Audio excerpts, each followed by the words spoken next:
Good morning students. आज हम एक टॉपिक गुडविल पर डिस्कशन करते हैं।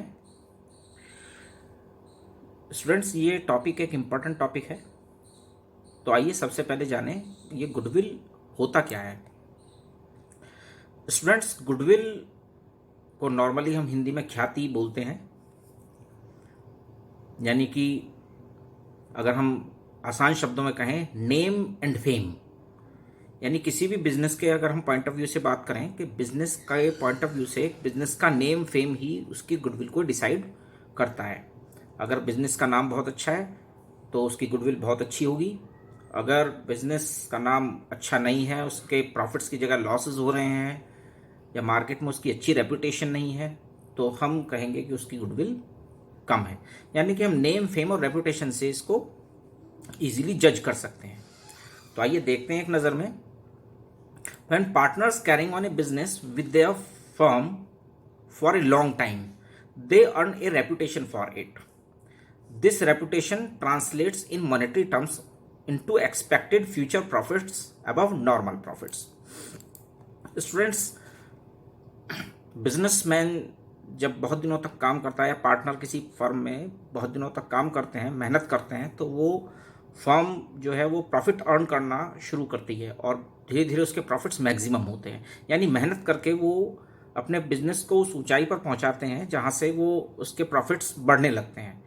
तो ये जो उन्होंने मेहनत की है, इसी को हम, या उन्होंने जो ये रेपुटेशन कमाई है, उसी को हम मॉनेटरी टर्म में अगर हम जाने तो हम उसको गुडविल कहेंगे। यानी कि जो एक्सपेक्टेड प्रॉफिट से जितना ज़्यादा प्रॉफिट हो रहा है वो उनकी मेहनत की वजह से हो रहा है, वो उनकी गुडविल की वजह से हो रहा है। आइए कंसेप्ट देखते हैं एक नज़र में। Goodwill is nothing but reputation of partnership firm. यही अभी हमने डिस्कस की। It is computed on the basis of expected profit in excess of normal profit. यानी वही जो हम प्रॉफिट एक्सपेक्ट कर रहे थे, जो हमने माना कि हमें इस रेट से प्रॉफिट अर्न होंगे, लेकिन अगर उससे ज़्यादा प्रॉफिट अर्न हो रहे हैं, वो ओनली बिकॉज ऑफ गुडविल वो प्रॉफिट्स अर्न हो रहे हैं। ठीक है। और ये जो प्रॉफिट्स, ये जो भी गुडविल है, ये बहुत सारी चीज़ों पर डिपेंड करती है। उससे जोग्राफिकल एरिया पे, वर्किंग कंडीशंस पे, प्रोडक्ट पर, इन सब चीज़ों पर वो गुडविल इफेक्ट करती है। और मार्केट रेपुटेशन के बेस पर ही वो गुडविल होती है। ठीक है। आइए देखते हैं। For example, two partners have own a popular bakery since 2000. The bakery's total worth, assets and liabilities rupees 30 lakh. The partners decided to sell their bakery in 2015. A prospective buyer offered 32 lakhs for their entire business. देखिए students, business पर demand की उन्होंने 30 लैक्स। उसका जो normal उसका जो भी price होना चाहिए था वो 30 लैक्स था, बट वो 32 लैक्स में वो जो है वो उसको लेना चाह रहा है। वो कह रहा है कि 32 लैक्स में दूंगा। तो ये देखिए 2 लाख रुपीज़ जो एक्सेस डिमांड की जा रही है, ये जो डिमांड हो रही है, ये जो देखिए 2000 में बिजनेस स्टार्ट किया और 2015 में वो उसको सेल कर रहे हैं। तो ये जो 15 साल में उन्होंने 2 लाख रुपीज़ की डिमांड की एडिशनल, ये क्या है? ये गुडविल है, क्योंकि उन्होंने 15 साल तक मेहनत की, उस बिजनेस को हाइट्स पर, ऊंचाइयों पर पहुंचाया। स्टूडेंट्स, आइए देखते हैं गुडविल का नेचर क्या है, किस तरीके की है, या उसके कैरेक्टरिस्टिक्स के बारे में अगर हम बात करें। गुडविल का नेचर स्टूडेंट्स होता है इंटेंजिबल, यानी ये दिखाई नहीं देती है, जबकि ये फिक्स एसेट्स में आती है, बट इसका नेचर है इंटेंजिबल। फिक्स एसेट्स में इसलिए कि गुडविल एक दिन में नहीं बन जाती, ये लॉन्ग पीरियड में बनती है। बहुत दिनों तक काम करते हैं जब बिजनेस को रन करते हैं, तब ये गुडविल बनती है। We have to treat goodwill in accounting terms as an asset. It is not a physical asset because we can not see और touch it. It is intangible, इसको हम हाथ नहीं लगा सकते, छू नहीं सकते, केवल इसको महसूस किया जा सकता है। Despite this we treat as intangible assets because we drive some value from it. क्योंकि हम इसकी कोई ना कोई वैल्यू डिसाइड कर सकते हैं, हम इससे प्रॉफिट अर्न कर लेते हैं, तो हम इसकी कुछ ना कुछ वैल्यू जरूर लगाते हैं। अब क्योंकि वो सभी चीज़, वो हम एसेट्स, जितनी भी एसेट्स हैं, उन सबको एक मॉनेटरी टर्म में उसको काउंट करते हैं, तो हम उसको एसेट मानते हैं। ठीक है। तो ये एक इंटेंजिबल एसेट है। अब ये अकाउंटिंग स्टैंडर्ड के अकॉर्डिंग देखते हैं इंटेंजिबल एसेट्स में क्या क्या चीज़ें होनी चाहिए। ठीक है, accounting according to accounting standard and intangible assets must contain the following features. Since the goodwill contains all these characteristics we can conclude that it is an intangible asset. कुछ features होते हैं इंटेंजिबल एसेट्स के और वो goodwill में भी हैं, तो हम ये कह सकते हैं कि ये जो है कि एक इंटेंजिबल एसेट है। देखते हैं जरा क्या क्या है। It must have characteristics of asset.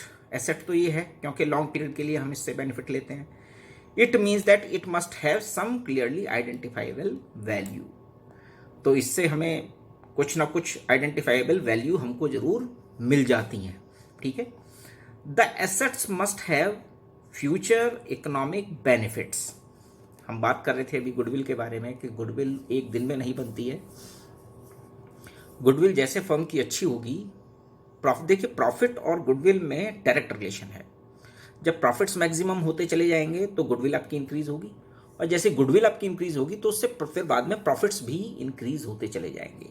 यानी कि ये एक इस तरह का आइटम है जिससे हम अपने प्रॉफिट्स को इंक्रीज किया जा सकता है, इंक्रीज कर सकते हैं इन फ्यूचर।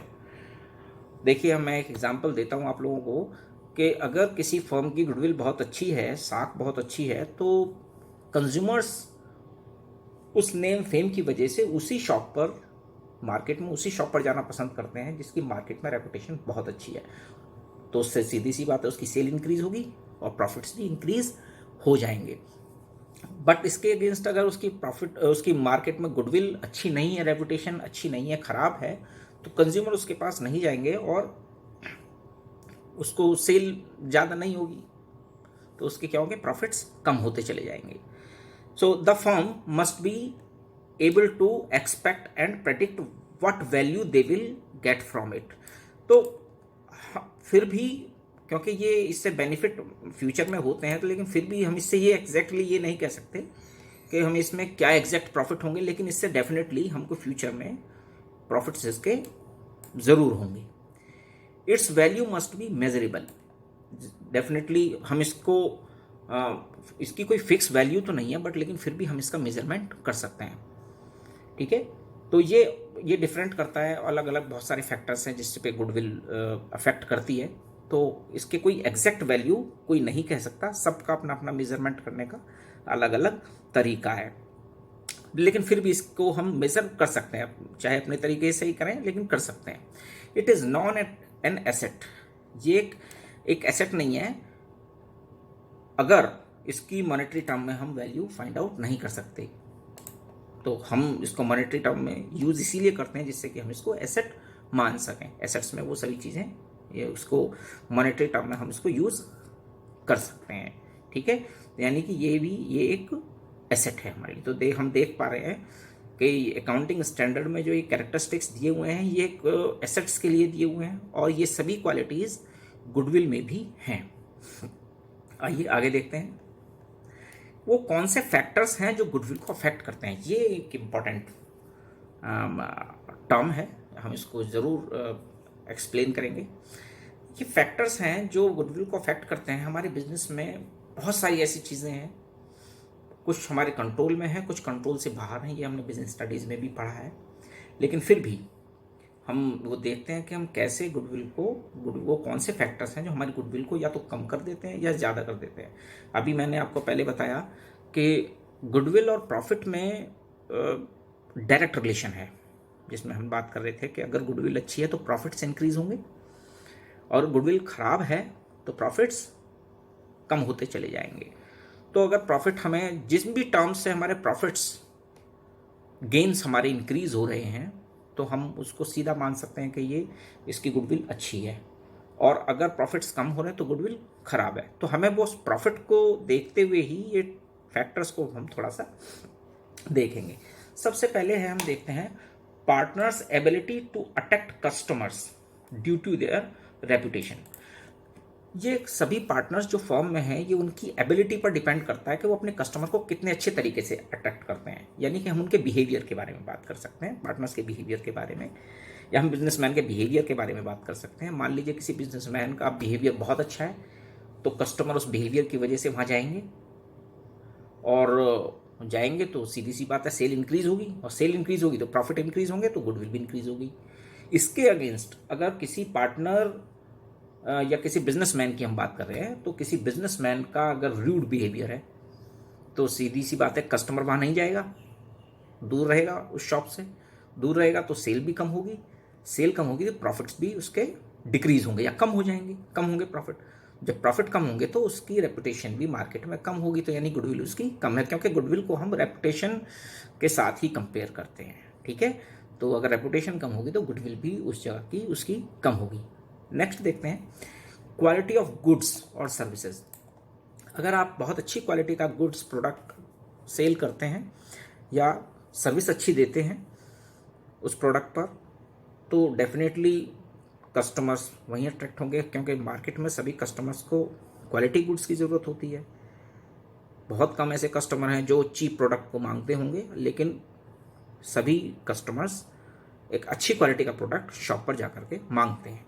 कोई बात नहीं, शॉपकीपर अगर अच्छी क्वालिटी का गुड्स सेल कर रहा है तो इन फ्यूचर भी वो कस्टमर वहीं आएंगे, औरों को भी बताएंगे, सर्विस अच्छी देंगे तो आपसे सेटिस्फाई होंगे कस्टमर, आपके पास मैक्सिमम आएंगे, वो दूसरे लोगों को बताएंगे, इस तरह से आपकी सेल इंक्रीज होगी और प्रॉफिट भी आपके क्या होंगे, उससे इंक्रीज हो जाएंगे।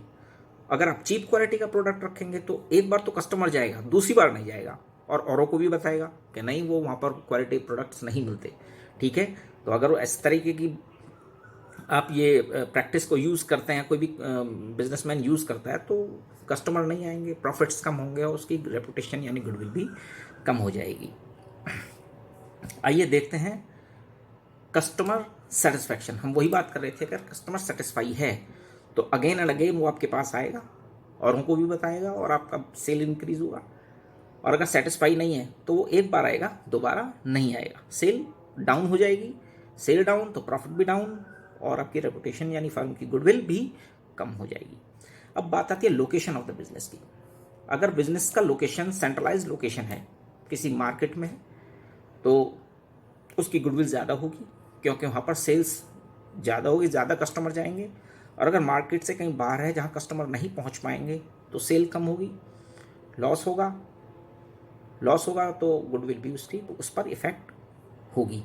अगर लोकेशन बिजनेस की है तो बिजनेस, हम एक एग्जांपल ये भी दे सकते हैं कि अब देखिए मेन मार्केट में जो शॉप्स हैं उन हमेशा, क्योंकि सभी लोग एक सेंट्रलाइज लोकेशन पर जाकर के प्रोडक्ट्स को परचेज करने की कोशिश करते हैं, वो जानते हैं कि एक जगह जाएंगे तो सारा सामान मिल जाएगा, तो वहाँ पर सीधी सी बात है मार्केट में कस्टमर्स ज़्यादा होंगे, वो शॉप्स पर जाएंगे और वहाँ पर वो उनकी सेल इंक्रीज होगी। बाहर होगी तो बाहर कोई भी कस्टमर ज़्यादा जाना पसंद नहीं करता, ठीक है।